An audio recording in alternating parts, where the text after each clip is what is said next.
Friends, മറ്റൊരു വീഡിയോയിലേക്ക് നിങ്ങൾക്ക് എല്ലാവർക്കും സ്വാഗതം. ഇന്നിവിടെ ചെയ്യാൻ പോകുന്നത് അപ്രില്ല അതിൻ്റെ ഓയിൽ ചേഞ്ചാണ് നമ്മളിവിടെ ചെയ്യാൻ പോകുന്നത്. അപ്പോൾ അത് എങ്ങനെയാണ് ഡ്രെയിൻ ചെയ്യുന്നത്, എങ്ങനെയാണ് ഫില്ല് ചെയ്യുന്നത് എന്നാണ് നമുക്ക് നോക്കാം.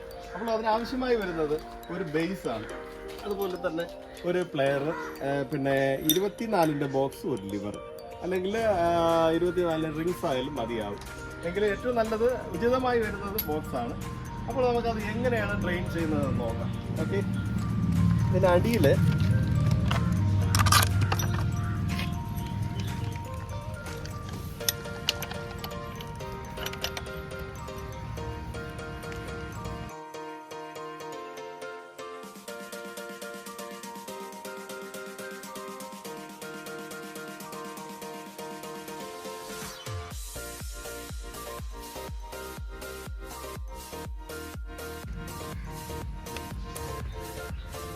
ഈ ഫിൽറ്റർ ഒന്ന് ഇളക്കിയെടുക്കും. നന്നായിട്ട് ക്ലീൻ ചെയ്ത് തന്നെ സെറ്റ് ചെയ്യണം. അപ്പോൾ നന്നായിട്ടൊന്ന് ഡ്രെയിൻ ചെയ്തിട്ട്, അപ്പോൾ എല്ലാം ഡ്രെയിൻ ആയി കഴിഞ്ഞിട്ടുണ്ട്. നമുക്കില്ലേ ആ നേരത്തെ പറഞ്ഞ ഫിൽറ്റർ എല്ലാം ക്ലീൻ ചെയ്ത്, കണ്ടോ ഇതിൽ വേറെ ഡസ്റ്റൊന്നുമില്ല. അപ്പോൾ നമുക്കതൊന്ന് എങ്ങനെ സെറ്റ് ചെയ്ത് നോക്കാം. അതിനൊന്ന് പ്രസ് ചെയ്ത് വെച്ചാൽ മതിയാവും. ഓക്കെ, എന്നിട്ട് നേരത്തെ എടുത്തത് ക്ലീൻ ചെയ്ത് ആ ബോൾട്ട്, ഡ്രെയിൻ ബോൾട്ട് ഒന്ന് കൈകൊണ്ട് ഒന്ന് മാക്സിമം ടൈറ്റ് ചെയ്യണം.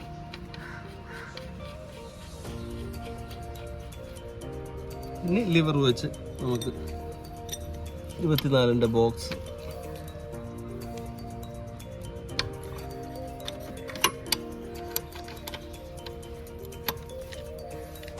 ചെറിയൊരു പിടി. ഓക്കെ, പിന്നെ നമുക്ക് ഇതാ ഇവിടെ ഒരു ഓയിൽ സ്റ്റിക്ക് ഉണ്ട്. ഇതിനെ ഒന്ന് നമുക്ക് ഇളക്കിയിടുക.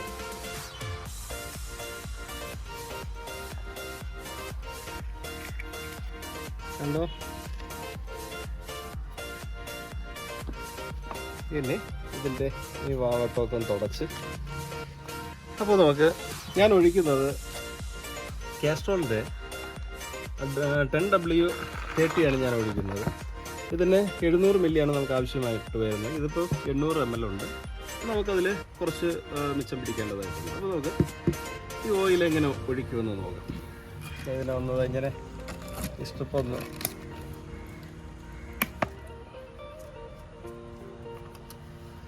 കണ്ട, ഇതിൽ തന്നെ ഫണലിൻ്റെ ആവശ്യമില്ല. ഈ ടൈപ്പ് ഓയിലാണെങ്കിൽ ഫണലിൻ്റെ ആവശ്യമില്ല. അപ്പോൾ 100 മിച്ചം പിടിച്ച് നമ്മൾ ഒഴിക്കുക.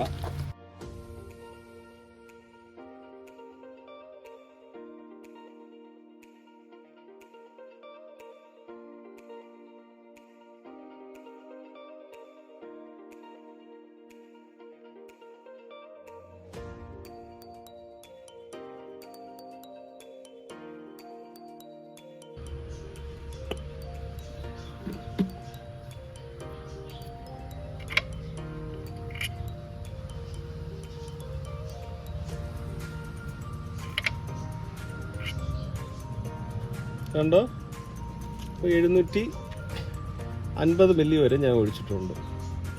125 ആണത്, SR 125 അപ്രില്ല. കണ്ടോ, അപ്പോൾ നമുക്ക് ഇങ്ങനെ നോക്കി, സംശയം ഉണ്ടെങ്കിൽ ഇങ്ങനെ നോക്കി ഒഴിക്കുന്നത് ഏറ്റവും നല്ലതായിരിക്കും. എന്നിട്ട് ഇങ്ങനെ ഒന്ന്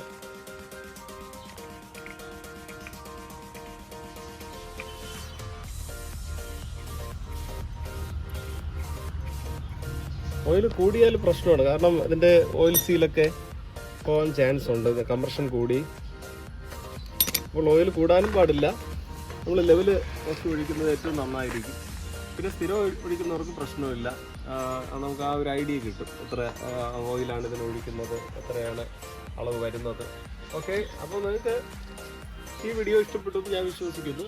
അപ്പോൾ അപ്രില്ല ഉള്ള എല്ലാവർക്കും സ്വന്തമായിട്ട് ചെയ്യാൻ പറ്റുന്ന ഒരു ജോബാണിത്, ഓയിൽ ചേഞ്ച്. അപ്പോൾ ഇതിൻ്റെ ഗിയർ ഓയിലൊക്കെ ഉണ്ട്, അതിപ്പോൾ കാണിക്കുന്നില്ല ഞാൻ. അപ്പോൾ എൻജിൻ ഓയിൽ ചേഞ്ച് ചെയ്യുന്നത് നമ്മൾ അടിയിൽ ഡ്രെയിൻ ബോൾട്ട് ഇളക്കി മാക്സിമം ഡ്രെയിൻ ചെയ്ത് ക്ലോസ് ചെയ്തിട്ട് ഈ ഓയിൽ സ്റ്റിക്ക് ഇളക്കി നമ്മൾ 750ഓളം ഓയിൽ അല്ലെങ്കിൽ 700 അല്ലെങ്കിൽ 750 മില്ലി ഓയിൽ ഒഴിക്കണം.